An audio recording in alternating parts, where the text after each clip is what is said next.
ጤና ይስጥልን ክቡራትና ክቡራን ተመልካቾቻችን እንዴት ናችሁ? ይህ ጄኤምኤም ቲቪ ነው። ጉዳያችን የተሰኘ ፕሮግራም ላይ ነው ያለነው። ጉዳያችን ዘወትር ሰኞ ምሽት 2 ሰዓት ወደ እናንተ ይደርሳል። ባለፈው ሳምንት ዝግጅታችን ከወንጌላዊ ጸጋ በቀለ ጋር በተለይ ባህልና ክርስትና ወይም ወንጌልና ባህል አንድ ነው ወይ? ምን ያገናኘዋል? ልዩነት አለ ወይ? ለወንጌል ምን ይጠቅማል? የሚሉ ሐሳቦችን እያነሳን የመጀመሪያ ክፍል ውይይታችን አድርገናል። ዛሬ ደግሞ ሁለተኛውን ክፍል ይዘን መተናል። እንድትከታተሉ እንጋብዛለን። አብራችሁን ቆዩ።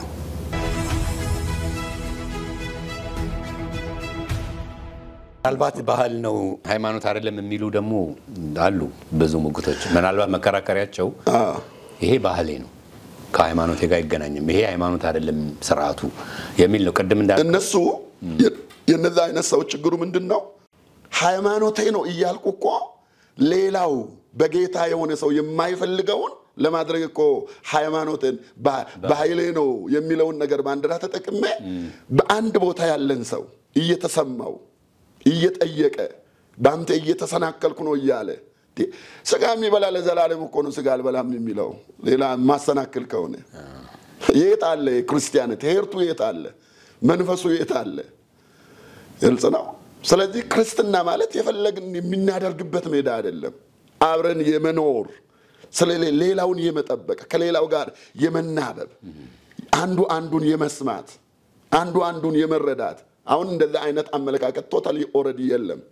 ሌላው የዚህ ነገር ፋውንዴሽናል ዋናው ችግሩ አንድ ሰው እንደዚህ ብሏል። ሰውን በቤተ ክርስቲያን መሙላትና በቤተ ክርስቲያን የሞላነውን ሰው በቃሉ መሙላት የተለያየ ነው ይላል። እኛ አሁን ሰውን ነው በቤተ ክርስቲያን ህንጻ ቆንጆ ህንጻዎችን እየገነባን ነው። ሰዎች ሁሉም ባይዘው ጌታን ስለሚያውቁና ስለሚወዱ አይደለም መጥተው ያገለገሉም ያሉ ቤቱንም የሞሉት። አንዳንዱን መኪና፣ ቤት፣ ኑሮ፣ የውጭ ሀገር እድል ነግረነው ነው ያመጣነው። ፈውስ ነግረነው ትፈወሳለህ፣ ከፊት ለፊት ያለው ችግር ተነስቶልሃል፣ ትበለጽጋለህ፣ በመድር ላይ የተለየ ኑሮ ትኖራለህ እሎ ያን ነግረነው ነው። በኦሮምኛ አንድ አባባል ልጠቀም። ሂንዱሮም ታዋን እየሰንሶበኒ ይባላል። ትበለጽጋለህ የሚለው ወሬ የደሃ ማታለያ ቃል ናት ይባላል። ማጽናኛ ናት። ማጽናኛ ናት። ባይበለጽግም ማለት ነው። ስለዚህ አሁን ወንጌል እኮ እየነገረን አይደለም ይሆንልሃል። እስቲ ማስታወቂያ የወንጌል ማስታወቂያዎቻችንን ስማ። ሁሉም ይፈወሳል፣ ሁሉም ይባረካል፣ ሁሉም ይፈታል። በቃ ሰማይ ተከፍቷል፣ ኑ ወደ ጌታ። ሰውየው እንዳለ ያለው አንዳንዱን አላየም እንደ መድረክ ላይ ቆሞ ማይክ እየሰጠው እና ሃይማኖት አለኝ ይላል። ለምን መጣ ታዲያ? ተፈወሳለህ እኮ ብዬ ነው መጣው ይላል። እውነቱን እዛው ይናገራል። ስለዚህ እየሰበከን አይደለም ባይዘው የሰዎችን ምኞት እየነገርናቸው ነው።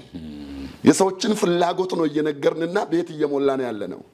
ስለዚህ ይሄ በወንጌል ያልተሞላ ማንነት፣ በቃል ያልተሞላ ማንነት፣ ቃሉን የጣለ ማንነት፣ ክርስቶስን መስቀል ለመሸከም ፈቃደኛ ያልሆነ ማንነት ሄሎ ለራሱ ፈቃድና ምኞት ያልሞተ ማንነት የክርስቶስን እውነት ያልተቀበለና ያልተረዳ ማንነት ከዚህ ወጥቶ የፈለገበት ቦታ ቢሄድ መጠየቅ የለበትም።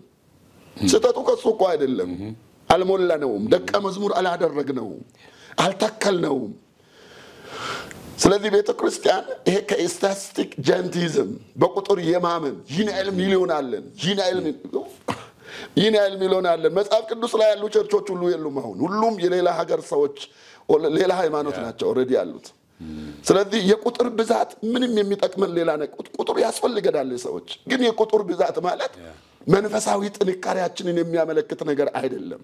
በዚህ ቁጥር ላይ ስለመስራታችን ስራዎቻችን ውጤቶቻችን እየፈጠርናቸው ያለው አሉታዊ ተጽዕኖች በዚህ ምድር ላይ እያደረግናቸው ያለው እያፈራናቸው ያለው መራራ ፍሬዎች ክርስቶስን የማይገልጡ ማንነቶች እነዚህ ነገሮች ሁሉ አንድ ላይ ስንመለከታቸው ቁጥራችን ኦሬዲ ነሐስ ቁጥራችን ገለባ እንደሆነ የሚያመለክቱ ነገሮች ናቸው።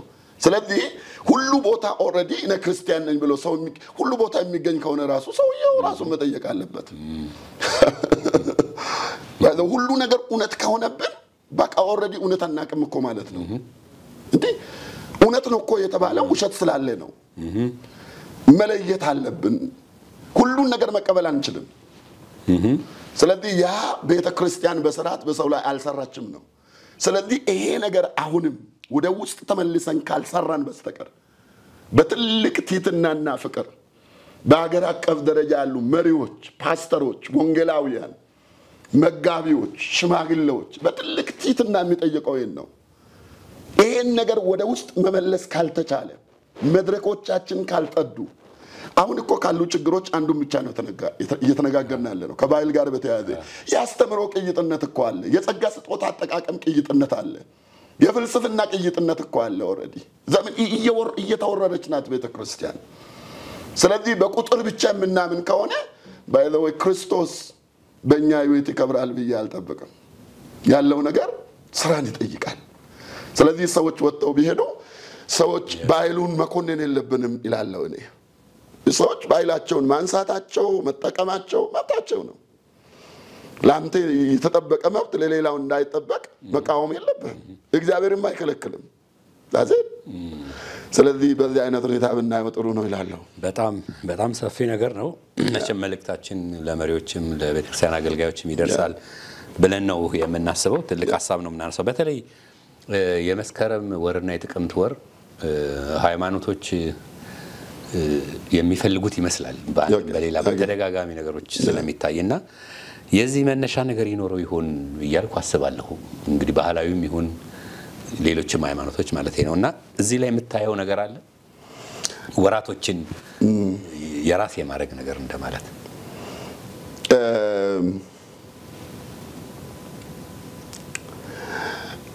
አንድ ጥናት ትዛለኝ በኢትዮጵያ ላይ የተጠና 1300 ቀናቶች ሁሉ በተለያዩ በዓላት የተያዙ ነው የሚል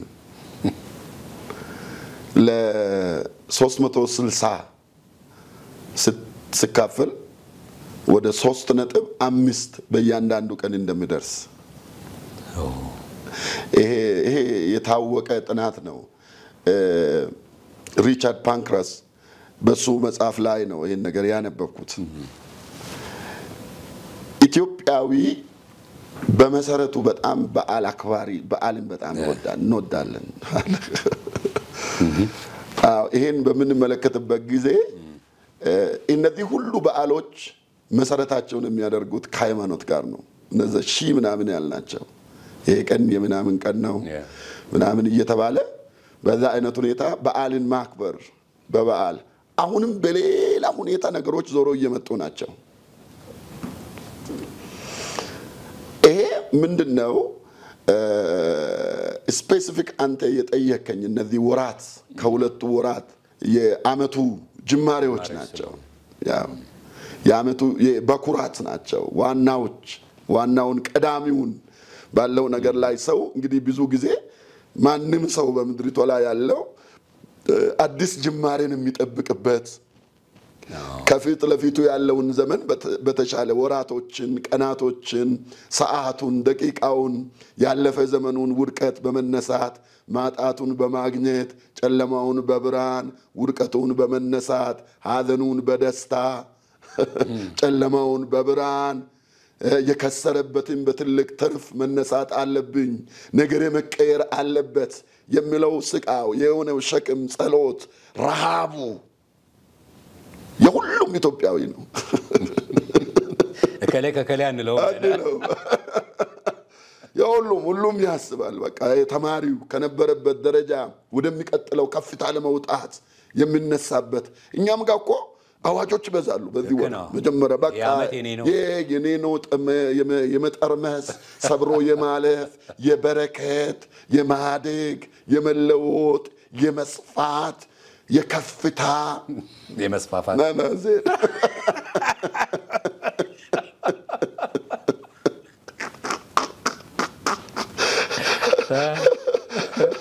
ሌላ ወር አይደለም ሌላ ወር አይደለም ሌላ ወርም ሊኖር ይችላል ግን በዚህ ወር ላይ ሲሪየስ ነው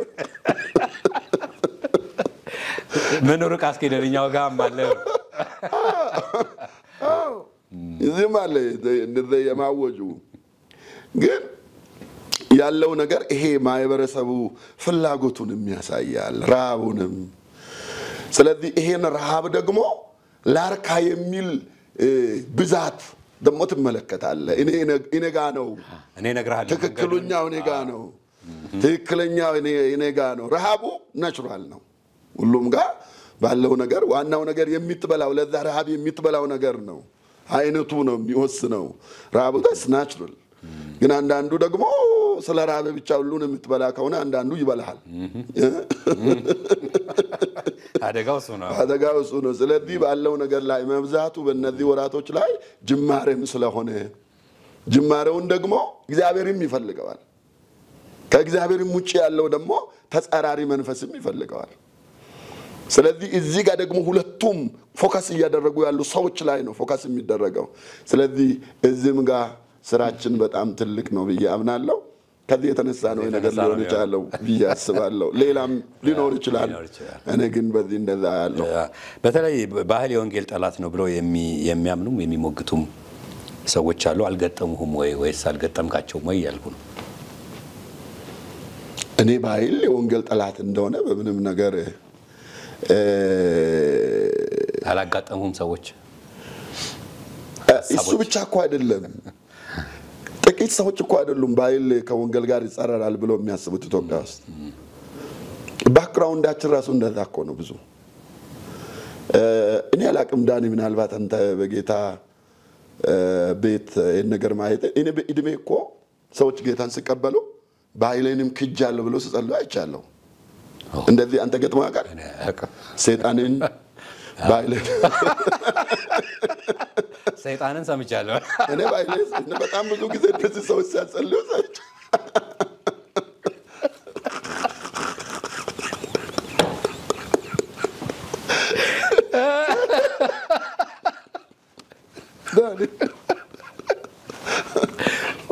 አዲስ ነው ለኔ አዲስ ነው የተለመደ ነው ኢትዮጵያ ውስጥ ብዙ ቦታ ባይለንም ክጃለሁ እንዴ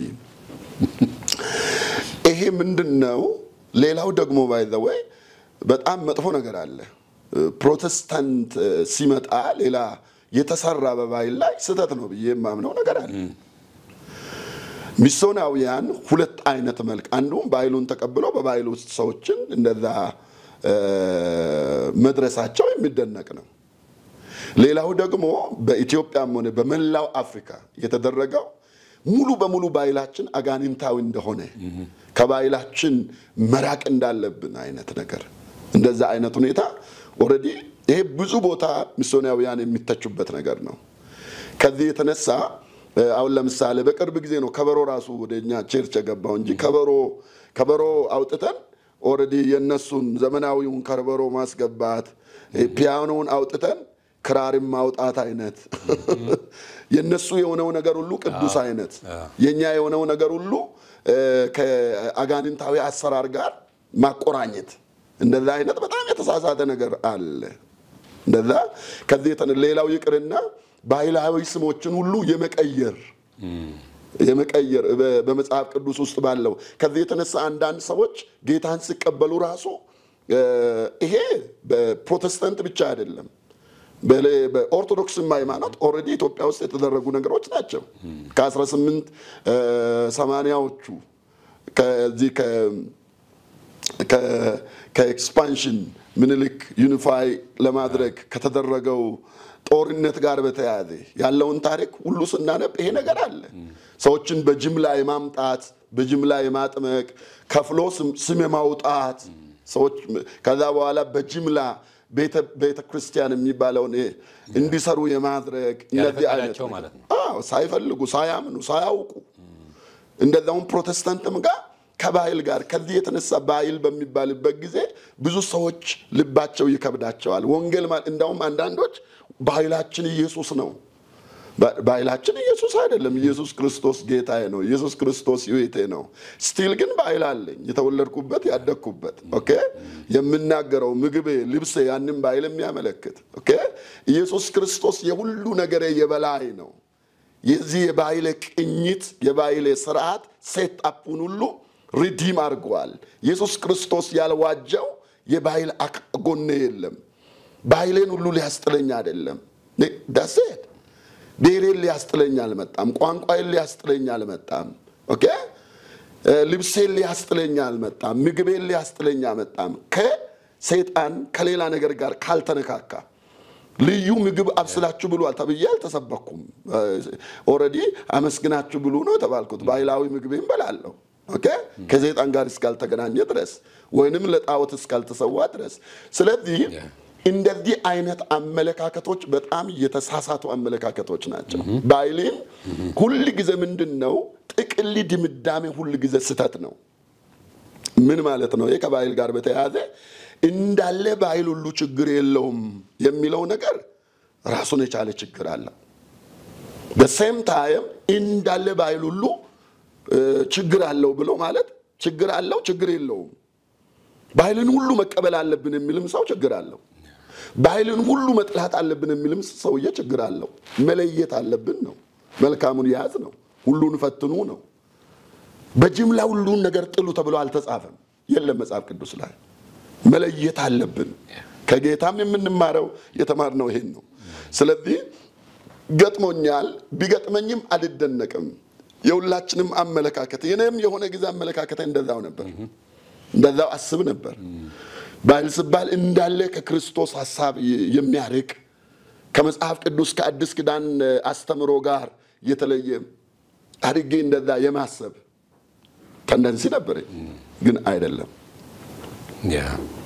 በተለይ ወደ ማጠቃለያ እየመጣው ነው እንግዲህ በዚሁ ከቀጠልን የሚጠብቀን ፍርድ አለ የሚል ሐሳብ አይቻለው እነዚህ ነገሮች ከቀጠሉ እስቲ ሱን ትንሽ ታነሳልኝና ምናልባት መጨረሻ ጌታ ኢየሱስ ባህልን እንዴት ተጠቅሞበታል ለኛ ምሳሌ የሚሆነን እሱ ስለሆነ እስካሁን ላነሳ ነው ምናልባት መቋጫ ከሆነ ኢየሱስ ራሱ ባህልን እንዴት ተጠቅሞ አልፏል ወንጌልስ ባህልን እንዴት እየተጠቀመ እኛ ጋር ደርሷል የሚለውን እንደ ማጠቃለያ ብናነሳ ከዛኛው ተነስተን በየነ መጽሐፉ 9 ክፍሎች አሉት 9ኛው ክፍል ለወንጌላውያን ለሚመጣው ስደት እንዘጋጅላል ይሄን በመናገርበት ጊዜ አንዳንዶች ፔሲሚስ ጨለምተኛ አድርገው ሊቆጥሩ ይችላሉ ወይንም ባለው በጊዜ ፈንታሲ አሁን ባለው ደስታ የሰርግና ምላሽ የሚመስል ግርግር ይሄን ዘላለማዊ አድርገው የቆጠሩ ኦሬዲ እንደዛ ሊያስቡ ይችላሉ በዛ ብዙ አልደነቅም ግን እኔ የሚመለከተው በዚህ ባደረኳቸው ጥናቶች ባደረኳቸው ቆይታዎች የኢትዮጵያ ቤተክርስቲያን በከፍተኛ ሁኔታ ነገሮች ከቀን ወደ ቀን እየተቀየኑ እንዳሉ እግዚአብሔርም እየተናገረ እንዳለ እነዚህ ነገሮች በፊደል ማስቀመጥ ይችላል በጣም አደገኛ የሆነ አካሄድ ላይ አለን የሚል ብንጮ ይወርቃል በሚል ርዕስ የኢትዮጵያ ቤተክርስቲያን ከዛሬ 10 ምናምን ዓመት በፊት የተሰራውን ጥናት ነው የምነግርህ በጣም ዘግናኝ ትንቢታዊ የሚመስል ትልቅ የኢትዮጵያ ቤተክርስቲያናት ፊት ቆሞ ያቀረበ ጥናት አቅርቧል በጣም መጥፎ ነገሮች ልምምድ ውስጥ ገብተናል መጠንቀቅ አለብን መመለስ አለብን የሚል በጣም ብርቱ ይሄ የታተመ መጽሐፍ ነው እጄ ነው ያለው ለኢትዮጵያ ሁሉ ተሰራጭቷል ከዛ በኋላ የሚሊኒየም ፕሬየር ቼን የተጠረዘ 21 ቀን ጸሎት በ21 ቀን ጾምና ጸሎት የተደገፈ አዋሬ በሚገኘው ጎስፐል ላይት ቤተክርስቲያን ቄስ ሳሙኤል በሚመራው የኢትዮጵያ ቤተክርስቲያን በመንፈሳዊ ስጦታ አጠቃቀም በአመራር ደቀ መዝሙር በማድረግ በሚለው በተለያየ ዝም ብሎ ጸሎት ብቻ ሳይሆን አገልጋይ ምሁራን ጥናታዊ ጽሑፍ ያቀረቡበት ያ ጥናታዊ ጽሑፍ እያንዳንዱ ቀርቦ ተጸልዮበት ከዛ በኋላ አንድ ሰው ስድስቱንም ጥናት ደግሞ ጨመቀ። የስድስቱም ጥናት ውጤት ቅጥሩም ሰውም ፈርሷል የሚል ነው ብሎ አቀረበ። ይሄ በጣም ጠንካራ ቮይስ ነው። ወዴት የሚጠራ ወደ ንሳ የሚጠራ ሀገራዊ መልካችንን የሚያሳይ ሀገራዊ ሁኔታችንን የሚያሳይ መንፈሳዊ ክርስትናችን ወዴት እየሄደ ነው ያለ የሚል ነገር መልክ የሚያሳይ ነው። ያም ነገር አልተደመጠም። እነዚህ ነገሮች አዲስ አበባ ላይ ነው ጩኸታቸው። ታች ምንም የሚወርድ ነገር የለም። ታቹም ላዩም ተጽዕኖ ተመሳሳይ ነው። ከዛ በኋላ አሁንም መመለስ የሚል መመለስ ኦሬዲ ይሄ ዶክመንት ደግሞ አሁንም ኦንላይን አለ። ወደ 7 ነው 8 የሚደርሱ እርግጠኛ አይደለሁም ሚኒስትሪዎች፣ ታዋቂ ሚኒስትሪዎች፣ ሚውራኖች ያሉበት የኢትዮጵያ ቤተክርስቲያን ወደ አደጋ እየሄደች ናት። ውስጧ ጤነኛ አይደለም። ነገሮች ተበላሽተዋል። ደቀ መዝሙር እያደረግን አይደለም። አው ጥሩ ነገሮች አሉ። ብዛታችን ጥሩ ነው፣ ነፃነቱ ጥሩ ነው፣ ሰላሙ ጥሩ ነው፣ ሁሉ ቦታ ቤተክርስቲያን መተከሉ ጥሩ ነው፣ አገልጋይ ነኝ ባይ መብዛቱም ጥሩ ነው። ኦኬ ባለው ነገር ላይ ብዙ ነገሮች ጥሩ ነገሮች አሉ።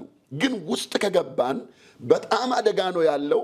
መመለስ አለብን የሚል ጩኸት በኢቲሲ የቤተክርስቲያን መሪዎች በሚገኙበት አጠቃላይ መሪዎች በተጠሩበት ጥናታዊ ጽሑፉ ቀርቦ አሁንም አለ። እነዚህ ዶክመንቶች ሁሉ በእጄ ያሉ ኦሬዲ ኦንላይን አሉ። አንዳንዱ ያንን የሚመስል የመመለስ ስትራቴጂ ከታች ጀምሮ እስከ ታች ከላይ ጀምሮ እስከ ታች የተናበበ ደረጃውን የጠበቀ ኦኬ ንሳ እውነተኛ መመለስ የአቅጣጫ ለውጥ ፍሬ ያፈራ ንሳ እኔ በምድርቷ ላይ እያየው አይደለም ነው። አራተኛ ስለ ተለያዩ አይነት እንቅስቃሴዎች የኢትዮጵያ ወንጌላውያን አብያተ ክርስቲያናት ህብረት ወደ 14 ነው 15 ዝርዝር አቋም መግለጫ ይወጣበት አሁን ያለንበትን የሚያመለክት በጣም ጠንካራ እሱም ከዛሬ 5 ዓመት በፊት ኦሬዲ ሪሊዝ ተደርጓል። እኔ ምንድነው የሚፈራው ዝም ብዬ እነዚህ ነገሮች ድምጽ ለኔ እነዚህ የጽሁፍ ክምችት አይደለም። ለኔ ይሄ የአእምሮ ፍትጊያና ጦርነት ብቻ አይደለም። እግዚአብሔር እየተናገረ ነው። እግዚአብሔር አቅጣጫን እያሳየ ነው። እግዚአብሔር እንድንነቃ መልእክተኞችን እየላከ ነው። ለመሪዎች እየተናገረ ነው። ግን ምንድነው የሚመለከተው? ይሄን ጩኸት የሚመስል ይሄን ጥሪ የሚመስል ፕራክቲካሊ ማከል ላይ ብቅ ያሉ የንስሐ ፕሮግራም የሚባል ሜዳ ላይ ታያለ። ግን ምንድነው የሚመስለው? ታች ብለ nothing በእውነ ቦታ ላይ የሚደረግ ነገር ነው። ታች መድረካችንን የገዛ የማንም መድረክ የቤተ እምነቶችን መድረክ መሪዎችን አእምሮ የያዘ ከዛ በኋላ ስትራክቸር ውስጥ የገባ ከዛ በኋላ ታች ወዳለው የተሰራጨ የተነገረ ሁሉም ተስማምቶ የተቀበለ አቅጣጫችንን የቀየረ በየመድረኩ ላይ ተመሳሳይ ድምጽ የተነሳበት ምንም አይነት የመመለስና ፍሬ ማፍራት ሁኔታ አልመለከትም። የሚመለከተው ምንድነው? በጣም ከቀድሞ ጀምሮ የምናወራው ቀውሶችን ነው ማየው። ቻሌንጆች ህይወታችን የምናወራውን ነገር እንደማይመስል ነው ማየው። ስለዚህ አንድ ነገር ይመለከታለሁ። እግዚአብሔር ይሄን ነገር ዝም ብሎ ያያል አላምንም። እግዚአብሔር እኛን ሊመልሰን ሲፈልግ እኛ በምንፈልገው መንገድ ብቻ አይመልሰንም። አንዱ እግዚአብሔር የማይታዘዙ ልጆቹን ይላል እኮ ኦሬዲ የማይታዘዙ ልጆቹን እግዚአብሔር እንደሚቀጣ መጽሐፍ ቅዱስ አዲስ ኪዳን ይናገራል።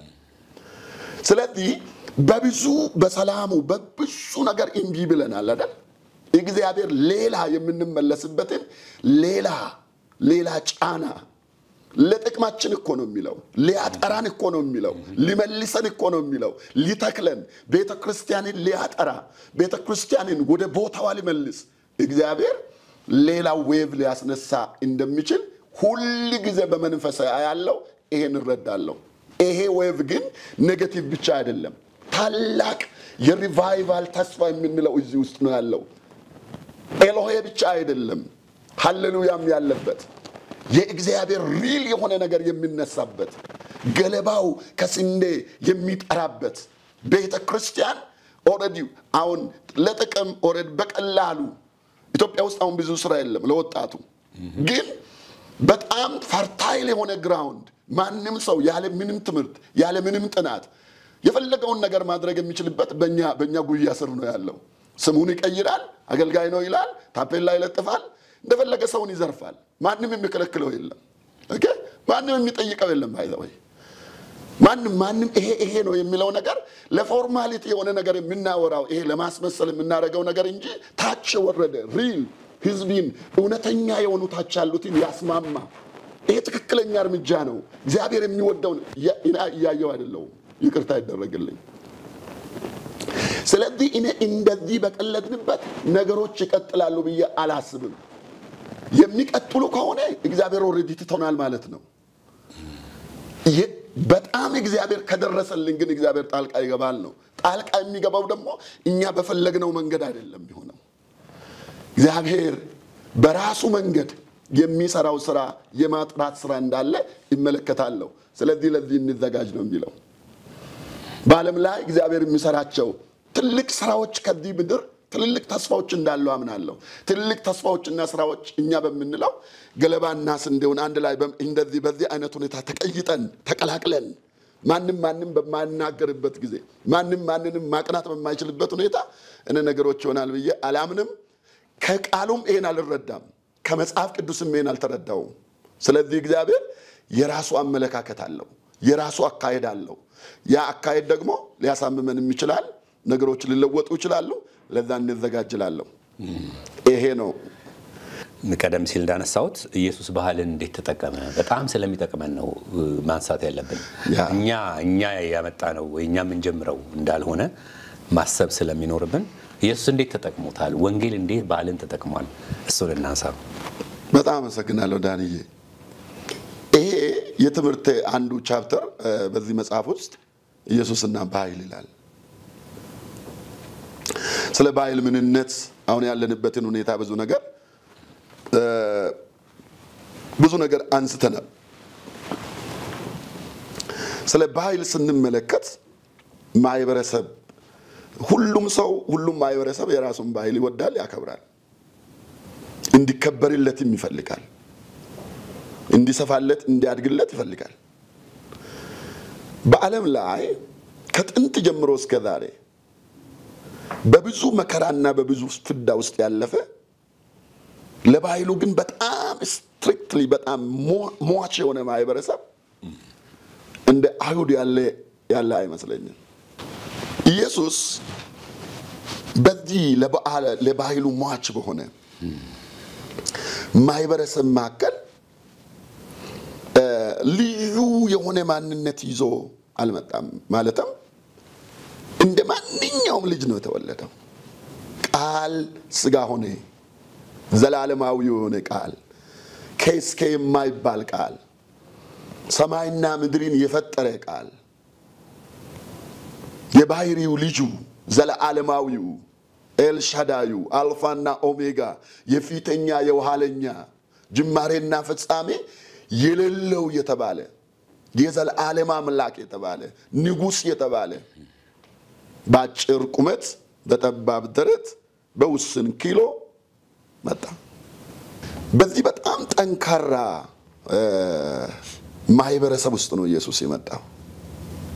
በጣም ለባህሉ ሟች በሆነ ባህሉን በጣም የሚያከብር የሚጠብቅ እንዳው እናቱ ማርያም መጀመሪያ መልአክ ሲገለጥለት እንዴት አርግ ሚለው ባህሉ መጣፊት አይገርም። እንዴት እኔ እኮ እንዳላቀም በማይበረሰብ ደግሞ የሚታወራው ነገር የሚያስወግረኝ ነው። ጣልቃ የመጀመሪያ አመጣጡ ራሱ የተወለደበት ስትመጣ ሰብሮ ነው የገባው። ይሄ ባህላዊ ስትራክቸሩን አመለካከቱን ራሱ በባህሉ ኦሬዲ ነገር ማድረግ አትችልም፣ አትፈቅድም። ዘላለማዊ የሆነ የእግዚአብሔር ሐሳብ በሷ በኩል ሊገለጥ ስለሆነ ከባህል በላይ የሆነ ካደገችበት ስርዓት በላይ የሆነ ሊመጣ ስለሆነ ሰብሮ ገባ። ከዛ በኋላ የመጀመሪያው ባህላዊ ኢየሱስ ስር የመጀመሪያው የሰውን ስጋ ለብሶ መገኘቱ ቃልም ስጋ ሆነ ይላል። ምን ማለት ነው ይሄ? የሰውን ባህል ኢየሱስ ለመለማመድ ሰው መሆን አለበት። መጀመሪያ ያደረገው ይሄን ነው። ሰው ሆኖ ነው የመጣው ከባህሉ እንዳንዱ ሰው እንዳንዱ ልጅ። ሌላው ኢየሱስ ክርስቶስ ካደገ ከ30 ዓመት በኋላ እንጂ በምንም አይነት ሁኔታ አንድ ላይ ከተወለዱት ወንድሞቹና ካለው ማህበረሰቡ ልጆች ምንም የምትለየው ነገር አልነበረም ከኃጢአት በስተቀር። እንደዛው በባህሉ ውስጥ ሆኖ ነው ያደገው። ስለዚህ ስጋን መልበሱ አንዱ በባህል ውስጥ መገኘቱን ያለውን ሲስተም ማክበሩን ታገኛለህ። ሁለተኛ ደግሞ ዝም ብሎ ስጋ መልበሱ አይደለም፣ ከስጋም የሰውን ዘር በዛ ክላን ውስጥ በዛ ማህበረሰብ ውስጥ አንድን የዘር ሐረግ መምረጡ ከዳዊት ዘር ይላል። ከዳዊት ዘር በስጋም ከዳዊት ዘር የተወለደ ይላል። ስለዚህ ዘር አለው። ዘር ሲወስድ አለ ማንም ሰው ዘር አለው የተለያየ የሚጠራው ያንን ዘር ሲወስድ አለ። ጌታ ኢየሱስ ክርስቶስ ነው የዓለም አዳኝ። ሶስተኛ ነገድ ሁሉ ሲወስድ አለ።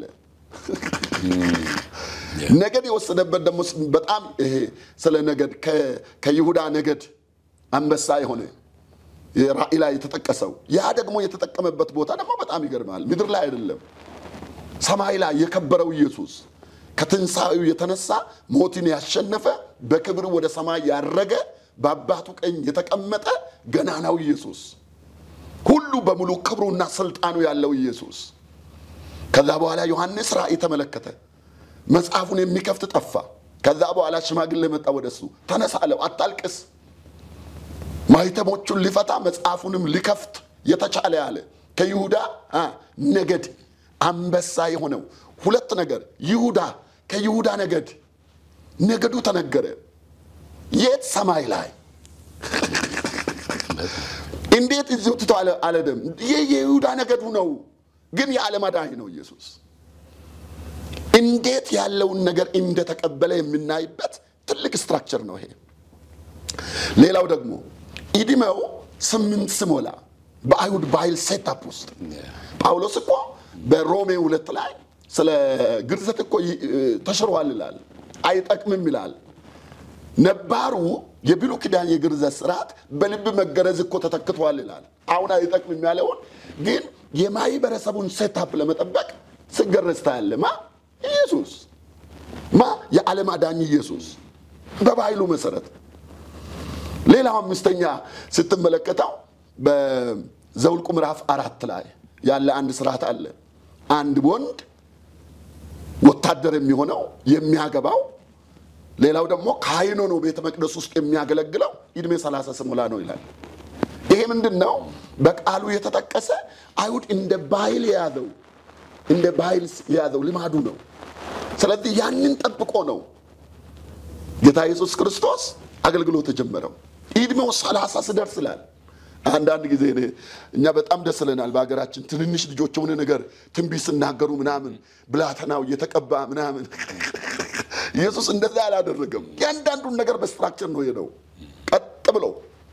ከዛ በኋላ በ30 ዓመቱ ሲያገለግል። ሌላው ደግሞ በባህላዊ ስርዓቶች ላይ ባህል ስንባል የተለያዩ ልምዶች ጥርቅም ነው ብለናል። በሐዘን ላይ ሲገኝ ታገኛለህ። የተናገረው እኔ በዚህ ቋንቋ ሊጠቀምም አላለም። ነባሩን ቋንቋውን በኋላ ያሳያለሁ። ቋንቋውን እየተጠቀመ ነው ያገለገለው። የማንን? የማይበረሰቡን። ልብስ እየለበሰ ነው ያገለገለው። የማንን? ነባሩን የማይበረሰቡን። እየበላ ነው ያገለገለው። የማንን? የማይበረሰቡን ነባሩን። በሞት ላይ በቀብር ላይ ተገኝቷል። በሰው ሞቶ ተገኝቷል። በሐዘን ላይ ተገኝቷል። በሰርግ ላይ ተገኝቷል። እነዚህ ኦልሬዲ ሆሊስቲክ የሆነ ክርስቶስ ባህላዊው ኢየሱስ በባህል ውስጥ የተመላለሰ በባህል ውስጥ የኖረ በባህል ውስጥ የሚያደርጉ ሰዎች የሚያደርጉትን ያደረገ ኢየሱስ ታያለ። ሌላው ቋንቋ ነው። ሌላው ቋንቋ ስድስተኛ ነው።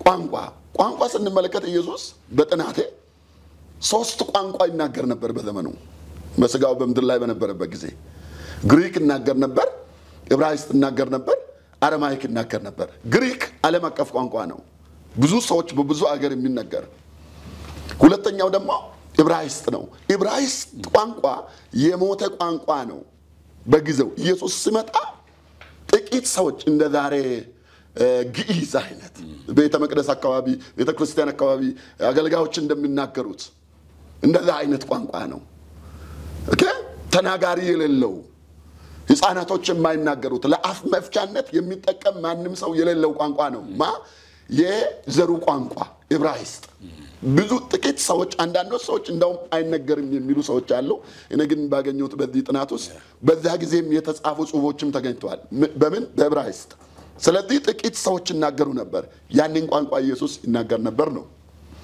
ሶስተኛው ደግሞ ኢየሱስ ክርስቶስ የአገልግሎት ቋንቋ አርማይክ ነበር አርማይክ ቋንቋ የባቢሎናውያን ቋንቋ ነው አርማይክ ቋንቋ እነሱን የገዙ በነ ዳንኤል ዘመን ወደዛ ተጊዘው ነበር የእስራኤል ሕዝብ እዛ ከተጋዙ በኋላ ቋንቋቸውን ተከለከሉ ከዛ እዛ የኖረው ያደገው 3 እና 4 ትውልድ የራሱን ዕብራይስጥ የሚባል ቋንቋ አያውቅም በስም እንጂ ወደ ሀገሩ ሲመለስ ኢየሱስ ክርስቶስ ባገለገለበት ዘመን ኦሬዲ አሁን በዚህ ዘመን ኦሬዲ የሚናገሩት ከዛ ይዘው የመጡትን ቋንቋ ነው ቋንቋው ኦፊሻል ቋንቋ ነው ምን አረማይክ ለማ ለዕብራውያን ለእስራኤላውያን ያን ቋንቋ ይናገሩ ነበር ኢየሱስ ክርስቶስ ዕብራይስጥን ለምንድን ነው ያላነሳው ታዲያ ምክንያቱም እሱም ራሱ ዕብራዊ ነው አይሁዳዊ ነው ያገለገለው እሱ አይሁዳዊ ነው የኖረበት ምድር የአይሁድ ምድር ነው ያገለገለበት ምድር የአይሁድ ምድር ነው አብዛኛው የሰበካቸው ሰዎች አይሁዳውያን ናቸው እሱ ቋንቋቸውን ካወቀ ቋንቋቸውን ለምን ትንሣኤ ያልዘራለትም የመጣው ለዛ አልነበረም ኢየሱስ የመጣው ለዛ አልነበረም የመጣው በእነሱ በኩል የዓለም መድኃኒት ሆኖ በዓለም ላይ ወንጌልን ሊያመጣ ሊያሰራጭ ሕይወትን ሊዘራ ይሄን የሕይወትን በር ሊከፍት ለአዳም ዘር ሁሉ ነው የመጣው ይሄን ይዞ ማለት ነው ስለዚህ ወደዚህኛው ነገር አልገባም በነባሩ ሰበካቸው ነባሩ ምንድነው የአርማይክ ቋንቋ ነው ኦፊሻል ቋንቋቸው የኢየሱስ ክርስቶስም የትምህርትና የአገልግሎት ቋንቋ አረማይክ የሆነው ከዚህ የተነሳ ነው ሌላው ደግሞ እዚህ ጋር ምንድነው የምንመለከተው ሲገነዝ በአይሁድ ወግና ሥርዓት ይላል ዝም ብሎ አልተገነዘም የሞተውን ሰው ምን አይነት ጨርቅ ነው የሚጠቀሙት ምን አይነት ቅባት ነው ለአስከሬን የሚጠቀሙት ተብሎ በባህሉ በዛ ደረጃ ነው ኢየሱስ ክርስቶስ ተደርጎ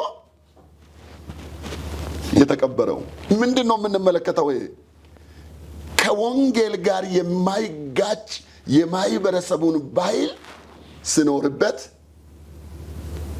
ሲያድግበት ሲለብሰው ሲበላው ሲጠቀመው ሲያገለግልበት አክብሮ ሲኖርበት እናያለን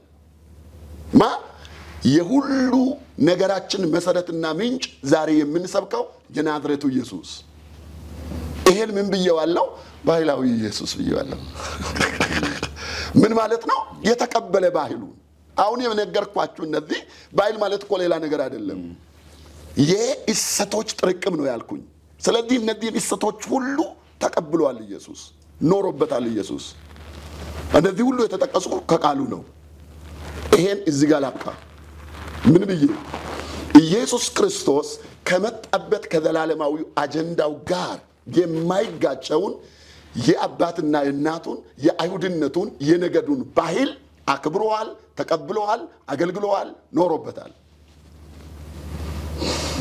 እኛም ይሄን ማድረግ አለብን ለምን እኔን ምሰሉ ብለዋል እኔን ተከተሉ ብለዋል እኛ የሱ ዱኳ ተከታዮች ነን የኢየሱስ አሁን ደግሞ ሌላው ላሳይ ከባህል ጋር የተጋጨ ኢየሱስ ያጋጠመው yes አሁን ምንድነው ማነሳው የቱ ጋር ነው ኢየሱስ ከባህላዊ እሰቶች ከአንዳንድ ባህላዊ እሰቶች ጋር የተጋጨው ነው ኢየሱስ ክርስቶስ ሁሉንም ባህላዊ እሰቶች አልተቀበለም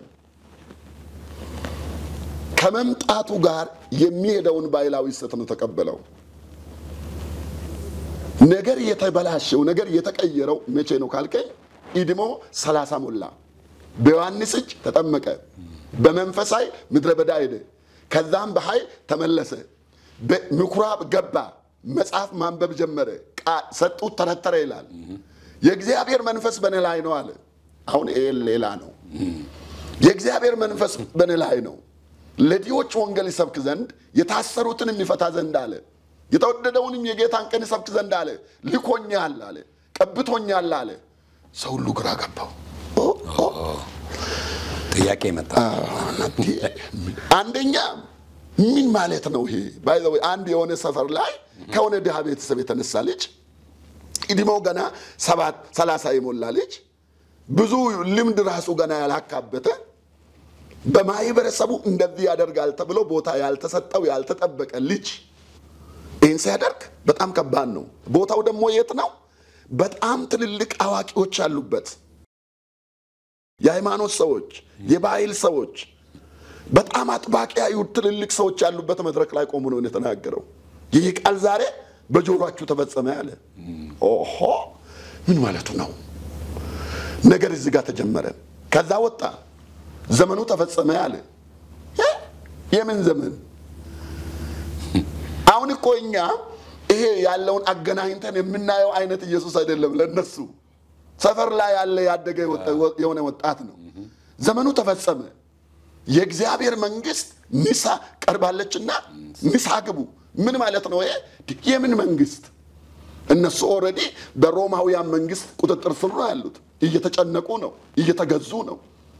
ነፃ የሚያወጣን ሰው እንፈልጋለን እያሉ ነው። እሱ ደግሞ የሚሰብከው የሰማይ መንግስት የእግዚአብሔር መንግስት አለ። ከሮም መንግስት የሚበልጥ የእግዚአብሔር መንግስት አለ።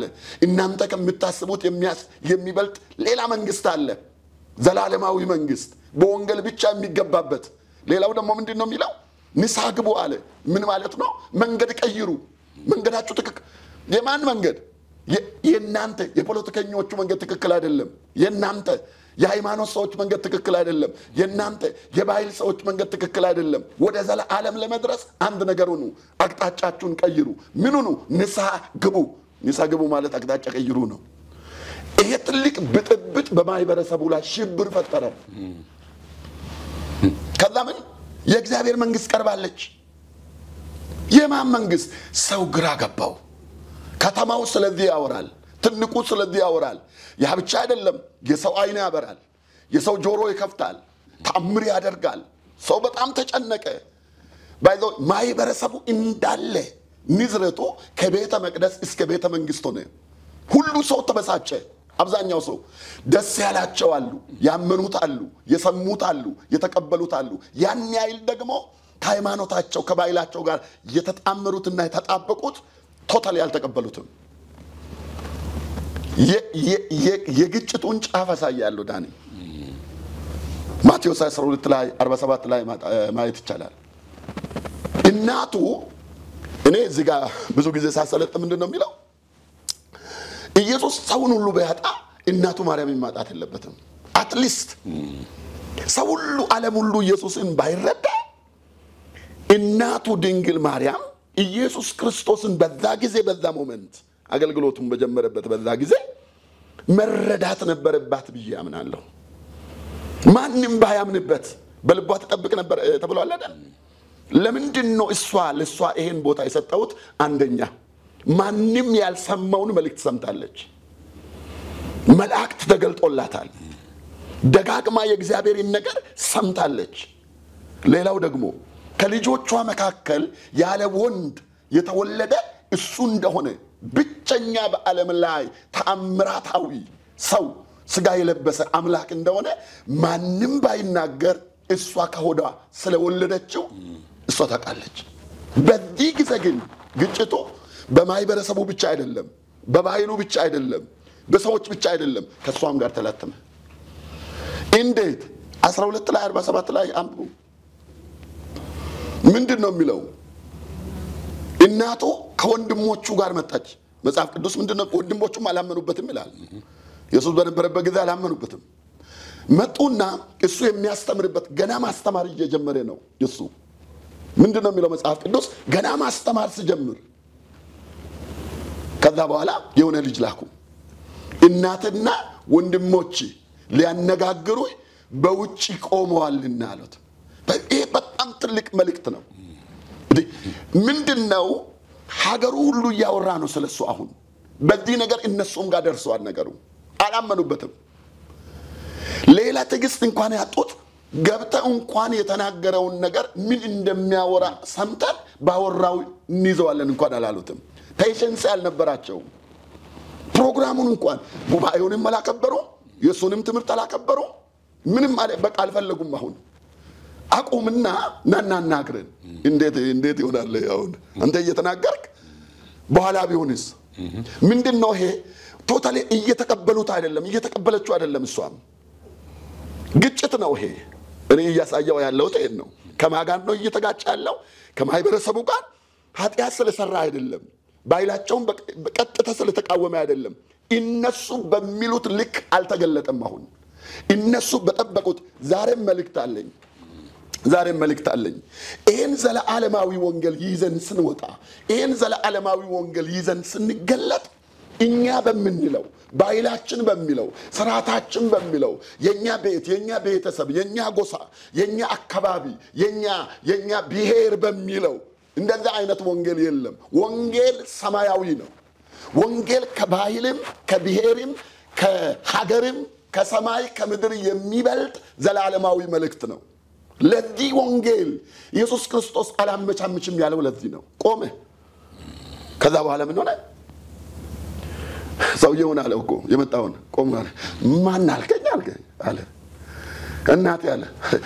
በጣም የሚገርም ነገር ነው። ብዙ ሰዎች እናተ ማናት ብሎ ጠየቀው እኮ። ያውቃል እኮ እናቱ እንደሆነች። ምንድነው እናቴ ማናት የሚልበት ምክንያት የመጣውት የሰማይ ፈቃድና በኔ መካከል የምትገባ እናቴ ማናት?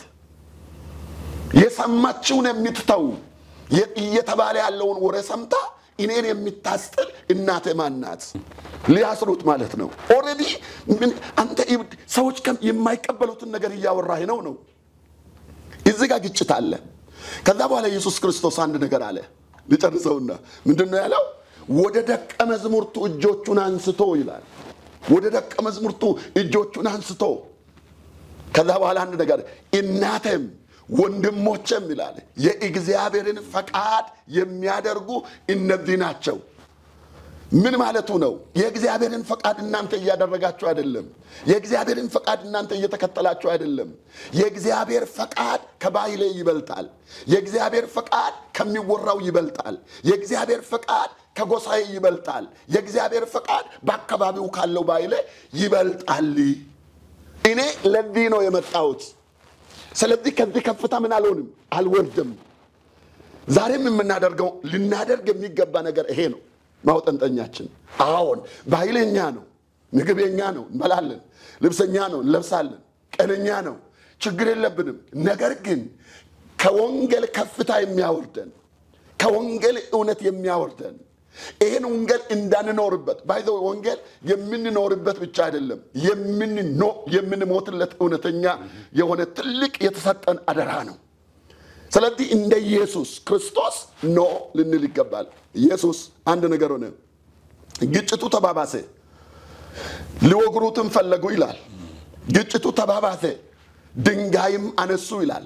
በሁሉ ቦታ እሱን ሊያጠፉት። ግን ምንድነው ያደረገው? እስቲ እንመልከት ዝም ብለን። ምንድነው የሰራው? ማንን ሰደበ? ማንም አንድ ቃል ክፋት ከአንደበቱ አልወጣም። ባይሊን አልሰደበም እኮ፣ ማይበረሰቡን እኮ አልሰደበም። ለምንድነው እንደዚህ የተነሱበት? ከባይሉና ከማይበረሰቡ ስርዓት በላይ ለወንጌል ለመኖር ቆረጠ። ዛሬም ይሄ ነገር ይፈጠራል ኢትዮጵያ ውስጥ። ለወንጌል ተሰተን ስንኖር ሰዎች በልካችን ካልወረዳችሁ፣ በልካችን ካልተናገራችሁ፣ በልካችን ካላወራችሁ ካሉን እንጋጫለን። አዎ ባይላን ክድም ግን በሰዎች ልክ እናወራም። በተገለጠው የወንጌል ክብር ልክ እናወራለን። ለምን? ጥራችን ይሄ ነው። መጨረሻም ሰቀሉት። መጽሐፍ ቅዱስ እንደዚህ ይላል ስለኛ ደግሞ ሲናገር ለቤት ሰዎች ጠላቶች፣ የቤቱ ሰዎች ጠላቶች ይሆናሉ ይላል። ተቃዋሚ ከሩቅ አንጠብቅ። ለወንጌል ስንቆርጥ ለወንጌል ስንኖር ከቤት ሰዎች እነሱብናል አማኞች። እኔ እንዳውም ኢትዮጵያ ውስጥ ከዚህ በኋላ የሚመጣው ስደት ሌላ አይደለም የሚያምኑ የተባሉ ሰዎች አንድ ላይ የዘመርን አንድ ላይ የሰበክን አንድ ላይ የቆምን የጸለዩልን ሰዎች አሳልፈው የሚሰጡን ዘመን በጣም በደጅ ነው ያለው። ጌታ ኢየሱስ ክርስቶስ እንደዚህ አለ ከቤቱ ስደት መጨረሻ ሊጨርስ ጳውሎስ እንደዚህ አለ በእውነትም ኢየሱስ ክርስቶስን እየመሰሉ ሊኖሩ የሚወዱ ሁሉ ይሰደዳሉ ይላል። ስደት ተስፋችን ነው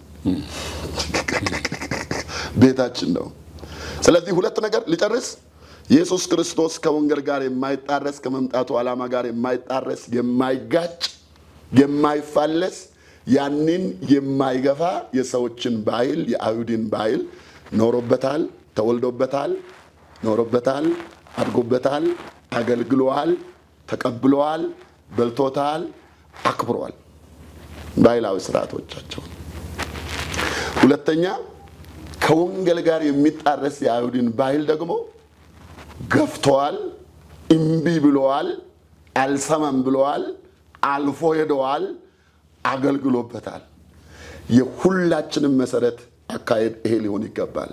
ባህልን እንወዳለን እናከብራለን ከወንጌል ጋር የሚጋጭ ባህል ደግሞ አንቀበልም። እግዚአብሔር ይባርካችሁ። ጨርሻለሁ። በጣም ማመሰግነው ወንጌልና ባህል ላይ ነው የቆየነው። በጣም እግዚአብሔር ይባርክ ለጸጋ በጣም ሰፊ ሐሳብ ነው። ይሄ መጽሐፉ የት ይገኛል? ይሄ መጽሐፍ ለማግኘት ተቸግሬያለሁ። የተለያዩ ክርስቲያን መጽሐፍ ቤቶች ክሬ አላገኘውም። ምክንያቱም ቢያንስ 3-4 ቦታ ጠይቄ ክርስቲያን ቡክሾፖች ማለት ነው እና የላቸውም አንዳቸውም እና በሁሉም ጋር ቀረብ ባለ መንገድ ማስቀመጥ አልተቻለም ወይስ ውስን ኮፒ ስለታተመ ነው? ውስን ኮፒ ስለታተመና ሁለተኛ ደረጃ ደግሞ በሀገር አቀፍ ደረጃ ከተማ አቀፍ ኮንፈረንሶች የስልጠና መርሃ ግብሮች በኦሬዲ አሁን በ18 ከተሞች ላይ አካሂደናል። በዚህ መጽሐፍ ላይ ብዙ ቦታ የስልጠና እየተካሄደ ነው ያለው።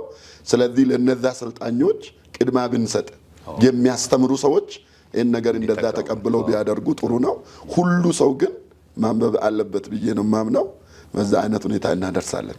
በጣም ነው ማመሰግነው። እንግዲህ ጸጋ በቃለ ሰፊ ጊዜና ትልቁም ነገር ነው የተነጋገርነው። በጣም እግዚአብሔር ያክብርልኝ። አመሰግናለሁ። በጣም ዳኒንም ከልቤ አመሰግናለሁ። በጣም ወደዚህ ቦታ ስለጠራኸኝ ይሄን የልቤን ሸክም በውስጤ የሚንተከተከውን እሳት ሼር ለማድረግ እድል ስላገኘው በጣም ሰሚዎችን ከልብ አመሰግናለሁ። ጋባዡ አንተንም አመሰግናለሁ። እግዚአብሔር ይስጥልኝ። አሜን። እግዚአብሔር ይባርክልኝ። ተመልካቾቻችን እንደተከታተላችሁት ነው እንግዲህ ውይይታችን ባህልና ክርስትናን እንዴት አድርገን ይዘን መሄድ እንዳለብን ሰፊ ሐሳብ አግኝተናል። ሁሉን አንቃወምም፣ ሁሉንም አንደግፍም፣ ግን መለያ መስመር ያስፈልገናል። እንደ ክርስቲያን አሁን የተቸገርነው ሁሉም የኛ ነው ወደሚል ወይም ደግሞ ሁሉም እውነት ነው ወደሚል የምንሄደው መንገድ እየጎዳና ያለው በኋላ ላይ ደግሞ እንደ ቤተክርስቲያን እንደ ሀገር እንደ ግለሰብም ዋጋ ያስከፍለናል። ስለዚህ ቆም ብለን ማሰብ ያለብን እንድናስብ መልእክታችንን አስተላልፈናል። እናንተም ደግሞ በየቤታችሁ ይሄን ሐሳብ እያነሳችሁ እንድትወያዩ ይሄን ሐሳብ ለመግለጽ እፈልጋለሁ። ፕሮግራማችንን በመከታተል አብራችሁን ስለቆያችሁ እጅግ አድርገን እናመሰግናለን። የካሜራ ባለሙያዎችን፣ ኤዲተሮችን፣ በተለያየ መንገድ አብራችሁን ያላችሁትን ሁሉ እናመሰግናለን። ዳንኤል ተስፋዬ አብሬያችሁ ቆይቻለሁ። የጄኤምኤም ፕሮግራሞች ይቀጥላሉ። ሰላም